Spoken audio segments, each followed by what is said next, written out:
로마서 6장 15절부터 23절 말씀까지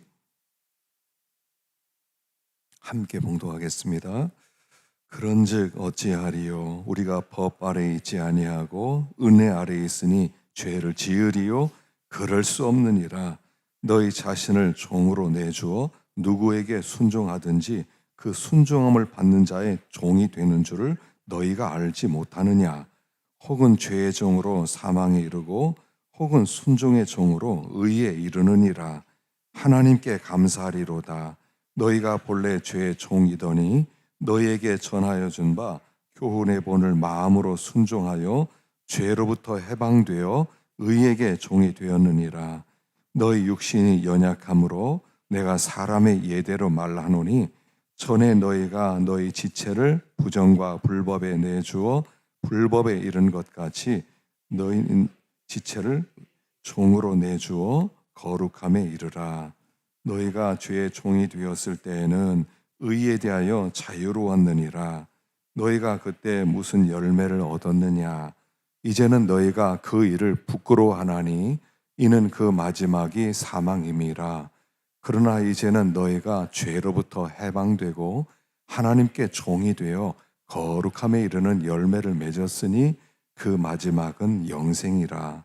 죄의 삭은 사망이요 하나님의 은사는 그리스도 예수 우리 주 안에 있는 영생이니라. 아멘. 이 말씀에 은혜 있으시길 바랍니다. 우리는 지난 시간에 우리가 예수를 믿음으로 말미암아 예수님과 연합되었다, 예수님과 영적으로 결혼했다 하는 것을 배웠습니다. 그래서 죄에 대하여는 죽고 하나님에 대하여는 산자가 되었다 하는 것을 배웠습니다. 우리가 예수를 믿는다는 것은 엄청난 일이 벌어진 거라고 그랬어요. 내가 어떤 다른 느낌이 없을 수도 있어요. 그런데 법적으로 엄청난 역사가 일어났습니다.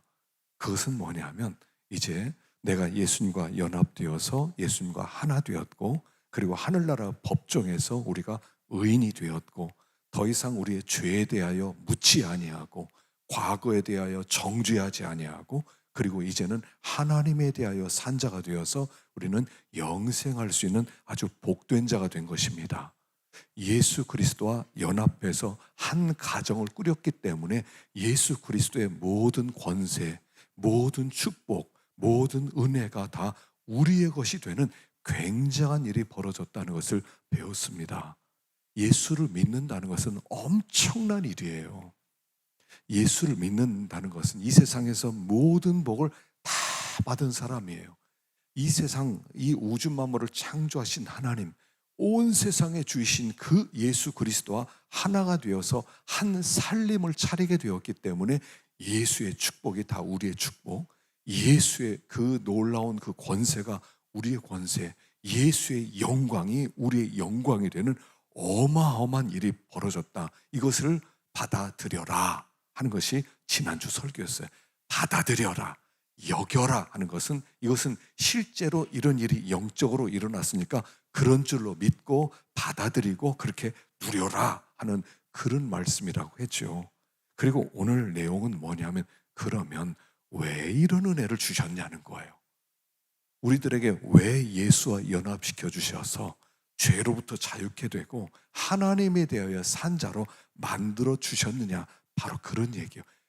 그래서 그 구원의 목적이 뭐냐, 예수와 연합시킨 이유가 뭐냐를 우리에게 말씀해 주는 겁니다.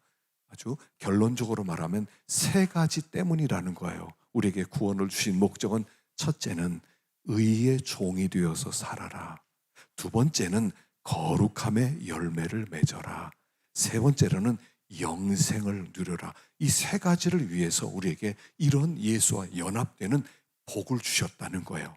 다른 말로 구원의 목적은 세 가지인데, 첫째는 의의 종, 그 다음에 거룩의 열매, 세 번째는 영생을 누리는 사람이 되라고 우리에게 이런 복을 주셨다는 것입니다. 자, 한번 하나씩 생각해 보십시다. 16절 읽어보겠습니다. 시작. 너희 자신을 종으로 내주어 누구에게 순종하든지 그 순종함을 받는 자의 종이 되는 줄을 너희가 알지 못하느냐? 혹은 죄의 종으로 사망에 이르고 혹은 순종의 종으로 의에 이르느니라. 하나님께 감사하리로다. 너희가 본래 죄의 종이더니 너희에게 전하여 준 바 교훈의 본을 마음으로 순종하여 죄로부터 해방되어 의에게 종이 되었느니라. 예전에 우리는 죄의 종이었다는 거예요. 죄의 종된 생활을 하다가 이제는 예수 그리스도로 말미암아 예수와 연합되어서 예수의 종된 자리에서 해방되어지고 이제는 의의 종이 되었다 하는 겁니다.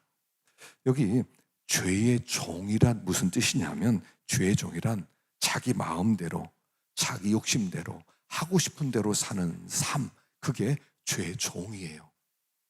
의의 종이라는 것은 뭐냐면 하나님이 기뻐하시는 일을 할 수 있는 힘, 이게 의의 종이 되는 거예요. 그러니까 이 의의 종, 죄의 종 그럴 때는 죄의 종된 삶에서 의의 종된 삶인데, 의의 종이란 말을 다른 말로 얘기하면 의의 자유자가 되었다, 이런 뜻이에요. 자유에 대한 우리가 정의를 잘 내려야 돼요. 자유가 뭐냐? 세상 사람들이 보통 하나님을 모르는 사람들이 내리는 정의는 뭐냐면 자유, 내가 하고 싶은 대로 마음대로 하고 사는 거, 그걸 자유라고 그래요. 근데 우리는 그걸 자유라고 하지 않아요. 그건 죄의 종이라고 그래요. 죄의 종은 어떤 사람이냐면 내가 하고 싶은 대로 내 욕심이 원하는 대로 마음대로 하며 사는 삶을 죄의 종된 삶이라고 그래요. 그런데 이 죄의 종된 삶은 절대로 의를 이룰 수가 없어요. 그것은 죄의 종이기 때문에 사실은 내가 하고 싶은 거 마음대로 내가 하는 것 같지만 그건 죄에 의해서 지배를 받는 삶이라는 거예요. 너 마음대로 살아도 돼. 하고 싶은 대로 마음대로 살아. 죄는 우리에게 그렇게 요구를 한 거예요. 사실은 원래 인간의 삶은 그런 삶이 아니라 우리를 창조하신 하나님을 기쁘게 하는 그 삶을 살아야 되는데 우리는 그 자유를 잃어버렸어요. 우리가 사실은 난 내 마음대로 할 수 있어요. 내가 얼마든지 좋은 일도 할 수 있어요. 내가 하나님도 기쁘시게 할 수 있어요. 라고 생각하지만 우리는 절대로 그것을 못해요. 우리는 하나님을 기쁘시게 하는 삶을 못 살아요. 우리는 마귀의 절대 지배를 받는 사람이에요. 마귀가 조종해요. 너 하고 싶은 대로 살아. 그렇지만 하나님은 기쁘시게 너 못해. 그래서 사람들은 종된 자유를 가지고 살아가요. 하나님을 절대로 기쁘게 못한단 말이에요. 뭐 우리가 생각은 이렇게 해요. 난 좋은 일도 많이 할 수 있습니다. 내가 얼마든지 착한 일도 하죠. 내가 어려운 사람도 얼마든지 도울 수 있어요. 그런데 그 자유는 무슨 자유냐면 교도소 안에서의 자유예요. 어떤 사람이 죄를 범했습니다. 판결을 받았는데 종신형을 받았어요. 그 감옥에 들어갔습니다. 그리고 감옥에 들어가서 이제 그 감옥에서 사는 거예요. 근데 감옥에서 살아도요, 처음에는 감옥이라는 곳은 자유를 빼앗은 곳이잖아요. 그런데 감옥에 들어가도요, 어느 정도의 자유는 있어요. 뭐 밥 먹을 때 좀 얘기해서 밥을 좀 많이 달란다든가, 그것도 자유죠. 그러나 그건 교도소 안에서의 자유예요. 그건 자유가 아니에요. 진짜 자유라는 것은 교도소 나와서의 자유예요. 근데 우리가 워낙 죄에 종된 삶에서 살다 보니까 그게 더 자유롭게 느껴진다는 거예요. 내 마음대로 하는 것이 자유처럼 느껴져요. 우리가 죄에 종된 것이 너무나 오래되다 보니까 그게 자유스럽게 느껴져요. 그래서 진짜 자유가 뭐냐면 우리가 하나님을 기쁘시게 하는 자유를 잃어버렸다는 거예요. 하나님이 사람을 딱 창조했을 때 사람은 어떤 존재로 창조했냐면 이제 하나님을 기쁘게 하며 살아라. 하나님 말씀을 순종하며 살아라. 이게 정상적인 삶인데 우리가 그 자유를 빼앗기다 보니까 죄에 종된 삶이 그게 자유인 줄 알고 살아간다는 거예요. 그래서 그냥 옛날처럼 죄 가운데서 살아가요. 그냥 죄에 종된 게 내 마음대로 사는 게 좋아. 내 욕심대로 사는 게 좋아. 나를 만족시키는 게 좋아. 그런데 거기서부터 우리를 자유롭게 하셔서 하나님 우리를 어떻게 부르시냐면 의의 종된 자리를 불러요. 의의 종된 자리란 이제는 네가 마음껏 의를 행할 수 있는 자유가 주어졌다, 이런 뜻이에요. 예수를 믿는다는 것은 뭐냐면 이제는 마음껏 하나님을 기쁘시게 해드리는 자유가 주어진 거예요. 이전에는 그런 게 없었어요. 죄의 종된 자리에서 기껏 해봤자 나를 기쁘게 하고 내 배를 채우고 나 편안하게 살고 하고 싶은 대로 살고 그렇게 살다가 이제는 자유를 주어서 하나님을 기쁘게 하며 살아라 그랬더니 그게 불편해졌다는 거예요. 그런데 구원의 목적은 의의 종이 되어서 진짜 자유를 누리며 살아가라. 그래서 우리를 이렇게 예수 그리스도와 연합시켰다 하는 것입니다. 그래서 예수 그리스도와 연합됐다는 것은요, 결혼하는 거예요.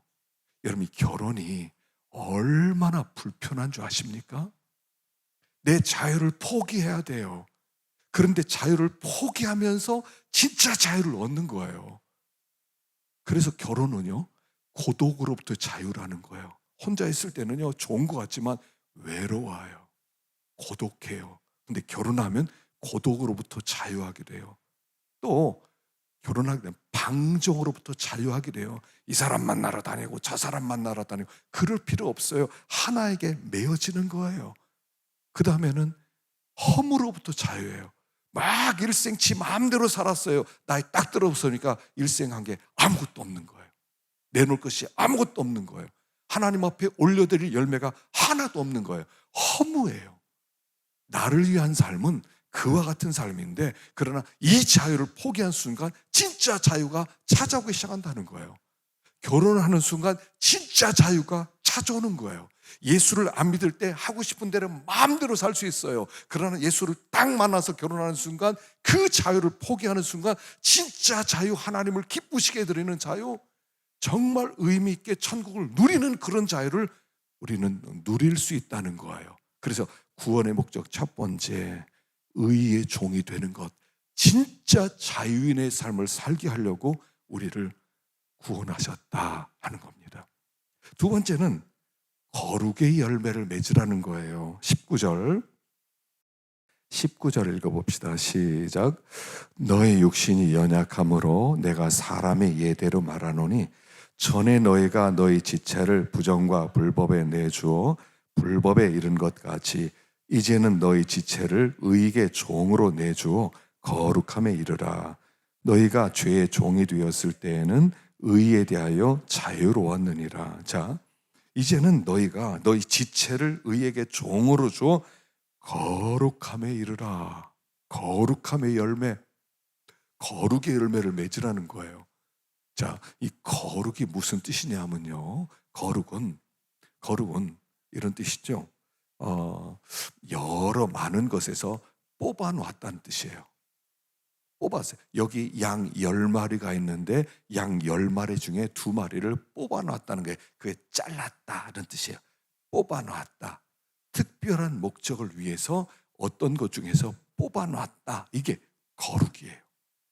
하나님이 우리를 거룩하게 만들었다 그럴 때는 수많은 사람 중에서 몇 사람을 뽑아놓은 거예요.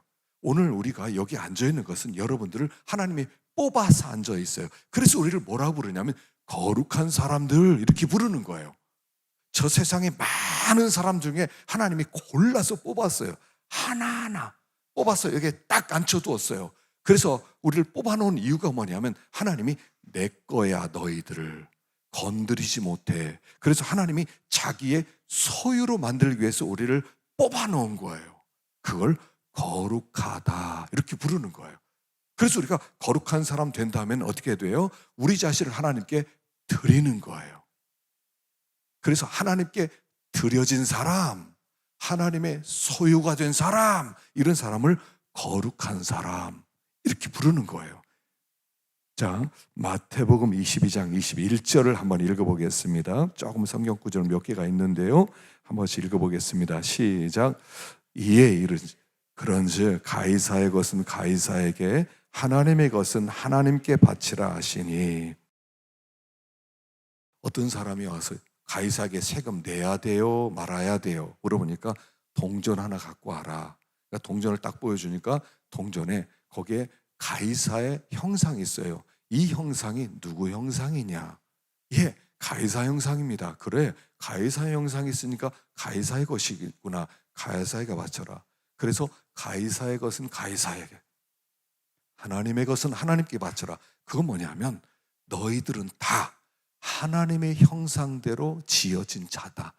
그러니까 너희는 하나님의 것이다, 이런 뜻이에요. 너희는 하나님께 드려져야 될 사람이다, 이런 뜻이에요. 그래서 우리는 딱 주님을 만나고 예수 믿은 다음에 우리 안에 하나님의 형상이 회복되는 거예요. 회복되었기 때문에 우리가 하나님의 소유가 되어서 하나님께 드려진 자가 되었다, 이런 뜻이에요. 그게 거룩함의 열매다라고 하는 거예요. 그래서 우리가 하나님의 것이고 하나님께 드려져야 되는데 이걸 방해하는 게 있어요. 우리 속에 방해하는 게 있어요. 그게 뭐냐면 나라고 하는 거예요. 자기, 나. 꼭 토를 갖다 대는 내가 있어요. 내가 왜 그래야 되는데요? 난 그건 안 하고 싶은데요? 난 이거 하고 싶은데요? 난 뭐하러 그렇게 해요? 나 그렇게 안 하고 싶어요. 아직은 때가 아니에요. 나 그렇게 강요하지 마세요. 나 밀어붙이지 마세요. 난 싫다고요. 이게 나라고 하는 거예요. 그걸 우리는 강팍이라고 그래요. 그걸 반역이라고 그래요. 그래서 이 반역과 강팍이 있는 동안 하나님께 거룩하게 못 드려진다는 거예요. 하나님의 말씀을 주더라도 no, 안 받아들여. 난 지금 안 받아들여. 나중에 내가 때가 되면 기분 좋아지면 나이 좀 더 먹으면 세상에서 놀 거 다 놀다가 때가 되면 내가 갈 테니까 걱정하지 마세요. 이렇게 말하는 내가 내 속에 숨어 있어요. 그래서 안 드린다는 거예요. 거룩함의 열매를 못 맺는다는 거예요. 그래서 우리가 하나님께 거룩하게 드려지려면 하나님의 성령이 오셔야 돼요. 에스겔서 한번 읽어보십시다. 36장 26절 시작. 또 새 영을 너희 속에 두고 새 마음을 너에게 주되 육신에서 굳은 마음을 제거하고 부드러운 마음을 줄 것이며 또 내 영을 너희 속에 두어 너희로 내 율례를 행하게 하리니 너희가 내 규례를 지켜 행할지라. 새 영, 새 마음을 우리에게 주어서 이 굳은 마음을 제거하고, 이 굳은 마음이 뭐냐면 나라고 하는 거예요. 나. 사람들마다요, 이 내가 얼마나 큰지를 몰라요. 나. 열매 중에서요, 씨가 큰 열매들이 있죠. 씨가 큰 열매들이 있어요. 여기 아보카도 같은 것은요, 속에 아주 굉장히 큰 열매가 있어요. 그것처럼 우리 속에 나라고 하는 강팍함과 아주 이 굳은 마음이 딱 도사리고 있어서 싫은데요, 나 내가 하고 싶은 대로 할 텐데요, 나 기분 좋을 때만 할 거라고요. 그 강팍이 툭 튀어나와요. 자기라는 게 툭 튀어나와요. 제가요, 보통 사람인 줄 아세요? 저는 그렇게 항복 안 하는 사람입니다. 이게 툭 튀어나와요. 이게 강팍, 반역, 이게 있어요. 거역. 성령이 오실 때만 이걸 빼서 부드럽게 해주세요. 거룩의 열매를 맺으려면요, 마음이 부드러워져야 돼요. 부드러워져야 돼요. 그래서 성령이 충만해지면 사람이 부드러워지는 거예요. 온유해지는 거예요. 사람을 만나면 대부분 참 부드러워요. 참 또 만나고 싶어요. 참 매력적이에요. 그 사람은 자기를 하나님께 드리는 사람이에요. 그래서 우리가 이 속에 있는 이 강팍을 하나님께 제거해 달라고 성령을 구해야 돼요. 하나님, 이거 이 모양 이거 나 못 써먹겠습니다. 이 내 속에 이 교만과 이 강팍과 이 거역한 이 나를 주님 좀 깨뜨려 주세요. 성령 좀 보내주세요. 성령께서 이걸 좀 제거시켜 주십시오. 이건 내가 어떻게 안 됩니다. 하나님께 이건 암덩어리. 성령이 오실 때만, 자기가 빠져나갈 때만 하나님께 드려질 수 있다는 거예요. 그래서 하나님 앞에, 하나님 거룩한 열매를 맺기를 원합니다. 자, 그런데 이 거룩의 열매를 맺히게 하는 이유가 뭐예요? 그러면 이 거룩의 열매를 맺히는 이유가 뭐냐면, 자, 여기 한번 보십시다. 레위기 20장 26절을 한번 보십시다. 레위기 20장 26절 찾으셨나요? 시작. 너희는 나에게 거룩할지어다. 이는 나 여호와가 거룩하고 내가 또 너희를 나의 소유로 삼으려고 너희를 만민 중에 구별하였습니다. 너희는 거룩하라. 나도 거룩하다. 그래서 내가 너희를 소유로 삼으려고 만민 중에 구별했다. 다시 말하면 이런 거예요. 우리에게 거룩하라는 이유는 내가 거룩하니까 너희도 거룩해라. 그러면 너희와 나는 하나 될 수 있다, 이런 뜻이에요. 하나 될 수 있다.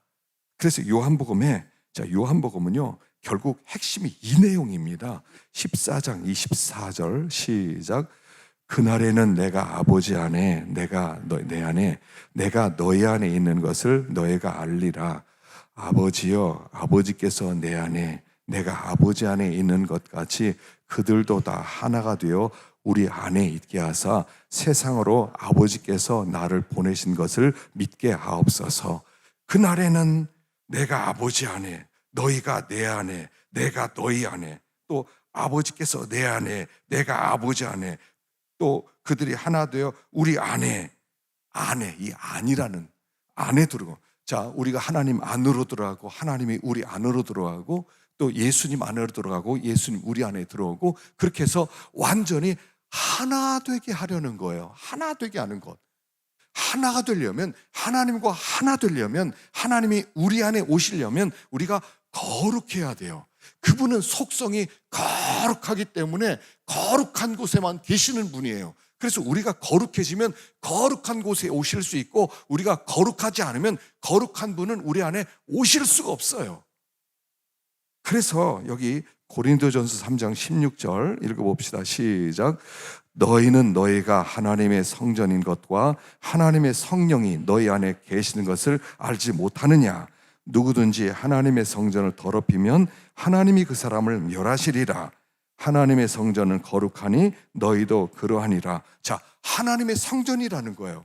근데 하나님의 성전은 하나님이 계시는 곳이에요. 하나님의 발등상이에요. 발등상. 하나님이 발을 쫙 뻗을 수 있는 곳이 성전이에요. 그러니까 그 성전은 발을 뻗는 하나님이 계시는 곳, 이런 뜻이란 말이에요. 여기는 하나님이 계시는 곳이란 말이에요. 그런데 거룩하지 않아요. 그럼 거룩한 하나님이 여기 계실 수 없으니까, 그분이 안 계시니까 멸할 곳이라는 거예요. 여기 하나님이 안 계시는 곳은 멸하는 거예요. 하나님이 계셔야, 하나님이 임재하셔야 거기가 하나님과 하나 될 수 있고, 거룩하지 않을 때 하나님이 떠나심으로 거기는 멸할 곳이라는 거예요. 그러니까 우리가 거룩해지는 것은 주님을 모시고 주님과 하나 되기 위해서 반드시 필요한 일이다. 자, 하나 되는 것, 이 하나 되는 것을 뭐라고 그래요? 그걸 영생이라고 부르는 거예요. 영생이 그분과 하나 된 거예요. 천국은 어떤 곳이에요? 하나님으로 충만한 곳이에요. 하나님으로 충만한 곳에, 거룩한 하나님이 계신 곳에 거룩한 내가 들어가는 거예요. 그래서 거룩 속으로 하나가 되어가는 거예요. 거기를 천국이라고 부르는 거예요. 영생이라고 부르는 거예요. 우리는 그냥 천국 가면 공간에 가서 마음대로 뛰어놀고 먹고 뭐 즐긴다고 생각하는데, 내가 하고 싶은 대로 한다 하는데, 그건 천국 아니에요. 진짜 천국은 하나님으로 충만한 곳, 거룩한 하나님으로 충만해서 거룩해진 내가 들어가서 그분 속으로 들어가서 녹아 들어가는 것, 같이 하나가 되는 것, 거기가 천국이에요. 그러니까 이 거룩의 열매를 안 맺으면 하나가 못 되는 거예요. 하나님이 떠나시는 거예요. 그럼 하나님이 멸하시는 거란 말이에요. 그래서 거룩의 열매를 맺음으로 그분과 하나 되고 그분을 모시고 그분과 완전한 연합이 되는 것, 거기가 천국이다. 그래서요, 우리가 자꾸 거룩해지잖아요. 구별된 자가 되어서 자기를 하나님께 드리고 하나님의 교훈의 본을 자꾸 순종하고, 그리고 자기의 죄를 자꾸 자백하고, 그리고 거룩해질수록 내가 점점 더 하나님과 함께 되는 것을 체험하게 돼 있어요. 체험이에요. 놀라운 일이 벌어지기 시작해요. 아주 놀라운 일이 벌어지기도 했어요. 신앙생활은요, 이론이 아니에요. 이건 놀라운 일이 벌어지는 거라고요. 그래서 두 번째 구원의 목적, 거룩한 자가 되어서 완전히 주님의 세계에 녹아지도록 하기 위함이다 하는 거예요. 자, 세 번째, 마지막으로요, 영생을 얻도록 하기 위함입니다. 21절부터 읽어보겠습니다. 시작. 너희가 그때 무슨 열매를 얻었느냐? 이제는 너희가 그 일을 부끄러워하나니 이는 그 마지막이 사망임이니라. 그러나 이제는 너희가 죄로부터 해방되어 하나님께 종이 되어 거룩함에 이르는 열매를 맺었으니 그 마지막은 영생이라. 죄의 삭은 사망이요 하나님의 은사는 그리스도 예수 우리 주 안에 있는 영생이니라. 자, 우리가 죄의 종이었을 때 우리는 어떤 열매를 맺냐 하면 사망이란 열매를 맺어요. 그런데 여기 23절에 보면 죄의 삭은 사망이요. 죄의 삭, 여기 삭이란 이 단어는 뭐냐면 옵소니아라는 단어예요. 옵소니아. 이 옵소니아라는 이 단어는 뭐냐면 어떤 용병을 사와요. 우리가 나라가 힘이 작아요, 약해요. 그러면 저기에서 군대를 한 10,000명을 빌려와요. 10,000명을 빌려와서 돈을 줄 테니까 우리를 대신해서 좀 싸워라. 그리고 용병이 와서 알았다, 누구랑 싸워줄까? 저 내 원수가 있다, 내 원수랑 싸워라. 그래서 목숨 걸고 용병이 싸워요. 목숨 걸고 용병이 싸워서 드디어 내가 막 피투성이가 되고 상처를 입고 막 싸우고 왔어요. 그리고 자, 내가 너 대신 싸웠으니까 돈 내놔. 떼주는 걸 옵소니아라고 부르는 거예요. 그러니까 이 값이라는 말은 보통 이야기가 아니에요. 죄가 이른다는 말입니다. 야, 너 이리 와봐. 나를 위해서 네가 죄를 좀 져. 내 대적과 네가 좀 싸워줘. 그럼 내가 삭스를 줄게. 그랬더니 알았어. 그럼 누구랑 싸울까? 그랬더니 이 죄가 이렇게 말하는 거야. 야, 저 하나님 나라에 대항해서 싸워. 네가 성령을 대항해서 싸워. 네가 저 괴를 무너뜨려. 네가 하나님을 대적해. 그러니까 죄라고 하는 것은 뭐냐면 하나님을 대적하는 행위예요. 죄라고 하는 것은 하나님 나라를 무너뜨리는 행위예요. 죄라는 것은 성령의 감동을 무너뜨리는 행위예요. 그래서 피투성이 돼가지고 성령과 싸우다가 왔어요. 자, 삭스를 줘. 그랬더니 알았어. 삭 줄게 하고 삭스를 딱 주는데 그 삭이 뭐예요? 사망이라고 하는, 죽음이라고 하는 돈을 딱 주더라는 거예요. 처음에 약속은 그렇게 안 했거든요. 이제는 네가 싸우고 오면 내가 너에게 기쁨을 줄게, 너에게 행복을 줄게, 너에게 성공을 줄게. 그렇게 약속해놓고 딱 삭스를 줄 때는 사망을 주는 거예요. 사망을 줘요. 근데 여기서 말하는 사망은 두 종류가 있어. 사망은 하나는 뭐냐면 종말론적 사망이 있어요. 두 번째는 실존적 사망이 있어요. 종말적 사망은 뭐냐면 우리가 마지막에 죽을 때 지옥 가는 거, 그걸 사망이라고 그래요. 그건 종말적 사망이에요. 근데 실존적 사망은 뭐냐면 현재 나에게 삭스를 주는 거, 오늘 죽음을 맛보게 하는 거, 죽음을 맛보게 만들어요. 이게 실존적 사망이에요. 근데 여기서 삭시라고 하는 요 단어는 현재적 삭스를 얘기하는 거예요. 현재적 삭스는 뭐냐면 죄를 죽으라고 지었더니 딱 왔더니 딱 주는 게 죽을 맛을 보게 하는 거예요. 죽을 맛. 삼손이 나신으로서 나중에 거룩한 사람을 버렸을 때 블레셋 사람에게 잡혀가지고, 야, 드디어 삼손을 잡았다, 체포했다, 삼손의 힘의 비밀을 알았다. 자, 이 삼손 어떡할까? 예, 삼손 눈 뽑읍시다. 그래, 눈 뽑자. 눈 뽑히고 나중에 뭐 할까? 그 여자처럼 조그만 연자맷돌이나 좀 돌리게 하십시다. 그리고 제주를 좀 피웁시다. 그래서 집 밟히는 죽을 맛, 이걸 실존적 사망이라고 하는 거예요. 죄를 범하면 실존적 사망이 찾아와요. 아주 죽을 맛이에요. 여러분, 이 죽을 맛 아세요? 어떤 사람이 죄를 범하고 그리고 붙잡혔어요. 붙잡혀서 카메라 앞에 섰어요. 포트란에 섰어요. 그래서 사진 찍을 때 사람들이 얼굴 딱 내놓고 나옵니까? 머리 뒤집어 쓰고 그 다음에 야구 모자 쓰고, 그 다음 시커먼 마스크 쓰고, 그 다음 안경 쓰고, 고개 푹 숙이고.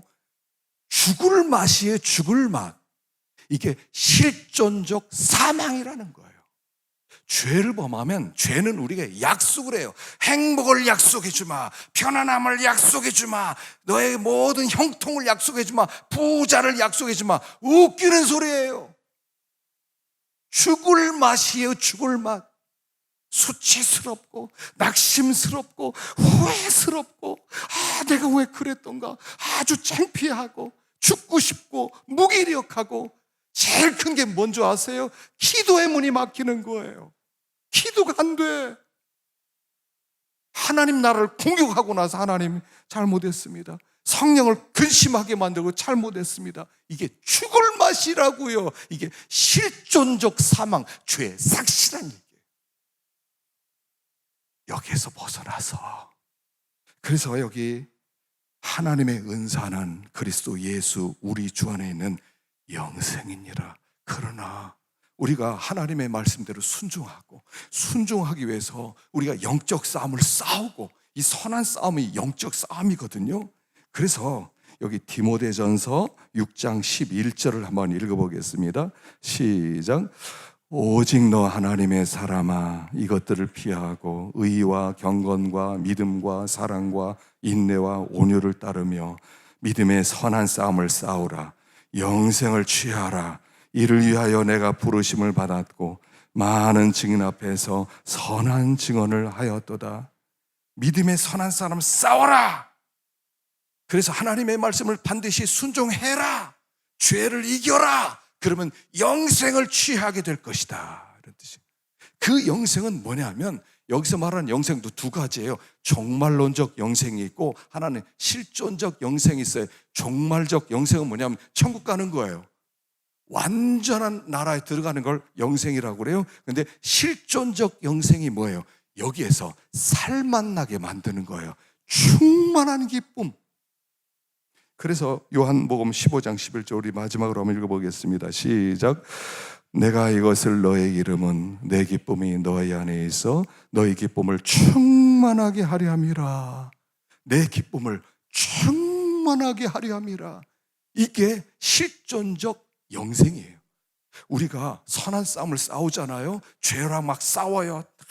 죄와 피비린내 나는 싸움을 싸워요. 난 죄를 안 져야 돼. 절대로 안 져야 돼. 그러다 보니까 막 욕도 들어먹고 막 그러다 보니까 힘들고 그다음 짓밟히고, 그래서 죄를 딱 이겼어요.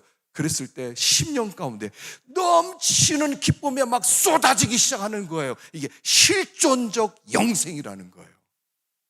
왜 우리를 예수와 연합시켜서 구원해 주셨어요? 이 현실 삶 속에서 이 실존적 영생을 누리라는 거예요. 여기서 넘치는 기쁨. 신앙생활은요, 너무 기쁜 거예요. 너무 좋은 거예요. 와, 진짜 살맛 나는 거예요. 그것을 맛보면서 살아가느냐, 환경이 문제가 아니에요. 죄와 싸워 이기고 나면요, 마음속에는 기쁨이 있어요. 제가 존경하는 목사님 중에 김효성 목사님, 제가 몇 번 말씀을 드렸죠. 독일 튜빙겐에서 박사학위를 받았습니다. 그리고 나서 이분이 한국 나와서 어느 신학교에서 특강을 해달라고 그래서 특강을 하고 나왔더니 어떤 나이든 목사님이 부르더래요.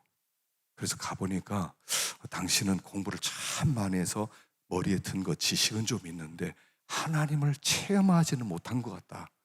하나님을 좀 체험해라. 그래서 어떻게 체험합니까? 그러니까 한 1년 동안 저 시골에 가서 목회를 하고 오라고 그러더래요. 그래서 그분이 준 주소를 가지고 목회하러 갔더니 아주 가난한 그런 교회인데 거기는 문둥병, 나병 환자들이 있는 그런 그 교회들이에요. 그래서 처음에 부임 설교를 하여서 딱 설교하러 갔더니 교인들이 앉아 있는데 한 사람을 보니까 눈 다 빠지고 코 떨어지고 입 없고, 또 어떤 사람은 손가락이 7개가 없어지고 한 3개만 남아있고 고름덩어리가 있고, 다 그런 사람 앉아있더래요. 설교를 못 하겠더래요. 그래서 그냥 어떻게 설교를 하고, 그래도 첫 번 담임 목사로 왔으니까 인사나 합시다. 나랑 인사할 사람 남으세요. 보니까 아무도 없더래요. 그래서 아이고 없다, 다행이다. 딱 나가보니까 나병 환자들이 쭉 서 있더라는 거예요. 그래서 악수하면서 인사를 하는데 손이 없으니까 어디를 잡아야 될지 모르겠더래요. 그래서 그냥 손목 잡아주고, 또 어떤 사람은 그 나이가 할머니인데 할머니한테 손을 잡았더니 할머니가 손을 가지고요 막 손을 부비는데 옆에 막 고름이 막 묻고, 그냥 그래서 손을 빼려고 막 그러는데 이분이 이러더래요. 내가 성한 사람 손을 60년 만에 처음으로 만졌다고. 아무도 내 손 잡아주지 않았다고. 근데 그때 막 감동이 되더래요. 이 손이 나병 환자 손이 아니라 예수님 손이었구나. 예수님이 십자가에 못 박히신 그 손, 그 거친 손, 바로 이 손이었구나. 내가 드디어 처음으로 예수님 손을 잡아봤다. 그런데 마음에 감동이 막 밀어닥치더래요. 그리고 거기에서 목회를 시작한 거예요. 근데 얼마나 가난한지 하루에 한 끼도 먹을까 말까 해야 돼요. 밥을 먹으면 밥 한 공기에다가 김치에다가 맹물 한 그릇을 갖고 오면 그게 밥이에요. 그게 하루 한 끼 밥이에요. 그렇게 살아가는 거예요. 그런데 얼마 지났는데 독일에서 편지가 왔대요. 자기 지도 교수한테 지금 내가 은퇴를 하는데 당신이 가만히 생각해 보니까 내 후임으로 적합해서 빨리 오라고. 독일에서 교수 정도 되잖아요. 독일은요, 교수, 신학과가 어느 정도 위치냐면 신학과에 못 가는 사람들이 가는 데가 의과예요. 법대를 갈 수 있어요. 그 위에 최고의 공부가 신학 공부예요. 그래서 그 신학 공부를 마쳐서 박사를 받으면 모든 걸 국가에서 보장을 해줘요. 집 주고, 그 다음에 사무실 주고, 그 다음에 연금 주고, 그 다음에 월급 주고, 1년에 2달씩 휴가 주고, 모든 게 보장되어 있어요. 그런데 지금 그 편지를 봤는데 갈등이 생기더래요. 여기 그 가면 너무 좋은데 갈까 말까 갈까 말까. 답변을 못했대요. 편지가 재차 왔대요. 다 빨리 오라고. 왜 답장 안 하냐고. 그래서 이분이 기도하다가 이런 답장을 보냈대요. 교수님, 제가 그동안 얼마 동안 기도해 보았습니다. 여기에 남아있는 것과 교수직으로 가는 것, 하나님이 무엇을 기뻐할까 기도하는데 하나님은 내가 여기 남아있는 걸 기뻐할 것 같습니다. 교수직 죄송합니다 하고 정중하게 사양을 했대요. 그러니까 그 교수님은 한국에서 엄청난 자리에 있는 줄 알았대요. 그래서 이분이 이제 일본에 이렇게 세미나하러 왔다가 그리고 나서 얼굴 보자고 이 시골로 온 거예요. 그리고 하룻밤 자고 이제 가려고 그러는데 새벽 기도를 인도해달라고 부탁을 했대요. 그래서 이제 새벽 기도 인도하고 이제 통역하려고 섰는데 나와 있는데 다 나병 환자들이 앉아 있는 거예요. 이분이 설교를 못 하는 거예요. 10분 동안 거기 서 있더래요. 말을 못 하고. 그래서 교수님 빨리 설교하시라고 그랬더니 그냥 횡설수설 몇 마디 하더니 나중에 딱 끝나는데 자기를 다 끌어안더래요. 당신은 내 제자지만 존경한다. 그리고 그 독일에 가더니 독일에 가서 소문을 냈어요. 그 김효성 목사는 예수님이 손 붙잡고 예수님과 함께 목회하고 있는 행복한 목사다. 여러분, 환경이 문제겠습니까? 우리가 환경을 자꾸 바꾸고 싶어 하는데 환경이 바뀌어지면 천국이 되겠습니까? 주님이 함께 있어야 되겠죠. 거기서 우리들이 주님과 함께 동행하는 그 어디든 거기가 천국 되지 않겠어요? 하나님이 왜 우리를 구원하셨어요? 여러분, 기독교를 자꾸 지식으로 생각해요. 기독교는 이런 거다, 뭐 이건 교회는 이런 거다, 뭐 이렇게 이런 그런 데가 아니에요. 그냥 하나님의 손 붙잡고 그분과 함께 체험하면서 천국을 누리며 사는 삶, 그게 신앙생활이라고요. 하나님 우리를 부르신 목적이라는 거예요. 우리가 법적으로만 천국 백성입니다 끝나지 말고 여기에서 진정한 자유를 누리시고 또 거룩의 열매를 맺어 그분과 하나 되시고 그리고 이 땅에서 죄와 싸워 이김으로 말미암아 영생을 실존적 생명을 여기서 누릴 수 있는 우리가 될 수 있기를 간절히 축원합니다. 기도하십시다.